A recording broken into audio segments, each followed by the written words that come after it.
পুনর্নির্বাচনের দাবি বাতিল। বিএনপিকে মামলার পরামর্শ দিলেন সচিব হেলাল উদ্দিন আহমদ।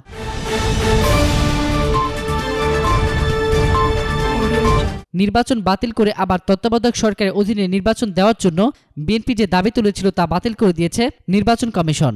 গতকাল নির্বাচন কমিশন মিডিয়া সেন্টার ভবনে অনুষ্ঠিত ৪২তম বৈঠক শেষে বিষয়টি নিয়ে আলোচনা শেষে এ কথা জানান নির্বাচন কমিশন সচিব হেলাল উদ্দিন আহমদ। তিনি জানান, নির্বাচনের অনিয়ম নিয়ে নির্বাচনী ট্রাইব্যুনালে যাওয়ার সুযোগ না থাকলেও হাইকোর্টে মামলার জন্য আলাদা বেঞ্চ আছে।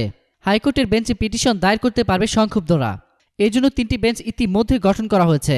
প্রয়োজনে তাদের নির্বাচনী ট্রাইব্যুনালে মামলা করার পরামর্শ দেওয়া হয়েছে।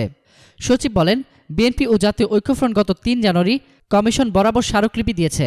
স্মারকলিপিতে ৭১ জাতীয় সংসদ নির্বাচন বাতিল করে পুনরায় তত্ত্বাবধায়ক সরকারের অধীনে নির্বাচন চায় বিএনপি। ঐক্যফ্রন্টের অভিযোগ সত্য নয় মর্মে স্মারকলিপি দিয়েছে আওয়ামী লীগ। কমিশন এগুলো নিয়ে আলোচনা করেছে। তারা যে ৭১ জাতীয় সংসদ নির্বাচন বাতিল, নির্দলীয় ও নিরপেক্ষ সরকারের অধীনে নির্বাচন চায়, এগুলোর আর এখন করার সুযোগ নেই। যদি কেউ সংক্ষুব্ধ হয় তাহলে তারা নির্বাচনী ট্রাইব্যুনালে গিয়ে মামলা করতে পারে।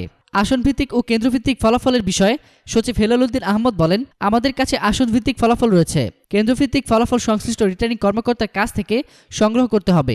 নির্বাচন কমিশন সেভাবে সিদ্ধান্ত দিয়েছে। উপজেলা পরিষদ নির্বাচন সম্পর্কে এক প্রশ্নের জবাবে তিনি বলেন, দেশের সব জেলা সদর উপজেলায় ইলেকট্রনিক ভোটিং মেশিনের মাধ্যমে ভোট গ্রহণ হবে। হেলাল উদ্দিন আহমদ বলেন, উপজেলা পরিষদ নির্বাচনের তফসিল ঘোষণা করা হবে ফেব্রুয়ারির প্রথম সপ্তাহে, আর মার্চের প্রথম সপ্তাহ থেকে উপজেলা পরিষদ নির্বাচন শুরু হবে। সচিব জানান, উপজেলা নির্বাচনে এবার সব জেলা সদর উপজেলায় ভোট গ্রহণ হবে ইভিএমের মাধ্যমে। তিনি বলেন, এইচএসসি, এইচএসসি ও রমজানের মাসে বিষয়টি বিবেচনা নিয়ে মার্চের প্রথম সপ্তাহ থেকে ধাপে ধাপে উপজেলা পরিষদ নির্বাচনের ভোট শুরু করা হবে। এছাড়া ৭১ জাতীয় সংসদের সংরক্ষিত নারী আসনের নির্বাচনের তফসিল ঘোষণা আগামী ১৭ ফেব্রুয়ারি বলে জানান নির্বাচন কমিশন সচিব। এর আগে বিকেলে সংরক্ষিত নারী আসনের তফসিল নির্ধারণ, কিশোরগঞ্জ ১ আসনের তফসিল নির্ধারণ, পঞ্চম উপজেলা নির্বাচনের প্রস্তুতি এবং জাতীয় ঐক্যফ্রন্ট ও আওয়ামী লীগের স্মারকলিপির বিষয়ে আলোচনা সহ বিভিন্ন বিষয় ইসিতে বৈঠকে বসেন নির্বাচন কমিশনাররা। প্রধান নির্বাচন কমিশনার কে এম নুরুল হুদার সভাপতিত্বে বৈঠকে কমিশনার মাহবুব তালুকদার ছাড়াও সবাই উপস্থিত ছিলেন। মাহবুব তালুকদার চিকিৎসার জন্য ভারত গেছেন। উল্লেখ্য, গত ৩০ ডিসেম্বর ৭১ জাতীয় সংসদ নির্বাচন অনুষ্ঠিত হয়। ২৯৯ আসনে ভোট গ্রহণ অনুষ্ঠিত হয়। গাইবান্ধা ১ আসনের একজন প্রার্থী মৃত্যুবরণ করায় পুরো তফসিলের পর সেখানে আগামী ২৭ জানুয়ারি ভোট গ্রহণ অনুষ্ঠিত হয়। তবে এই আসনে বিএনপি তাদের প্রার্থী সরিয়ে নিয়েছে। ২৯৯ আসনের মধ্যে আওয়ামী লীগ ২৫৭টি আসন, জাতীয় পার্টি ২২টি আসন, বিকল্পধারা বাংলাদেশ ২টি আসন, বাংলাদেশ ওয়ার্কার্স পার্টি ৩টি আসন, জাতীয় সমাজতান্ত্রিক দল জাসদ 2টি আসন, জাতীয় পার্টি জেপি 1টি আসন ও বাংলাদেশ তরিকত ফেডারেশন 1টি আসন পেয়েছে।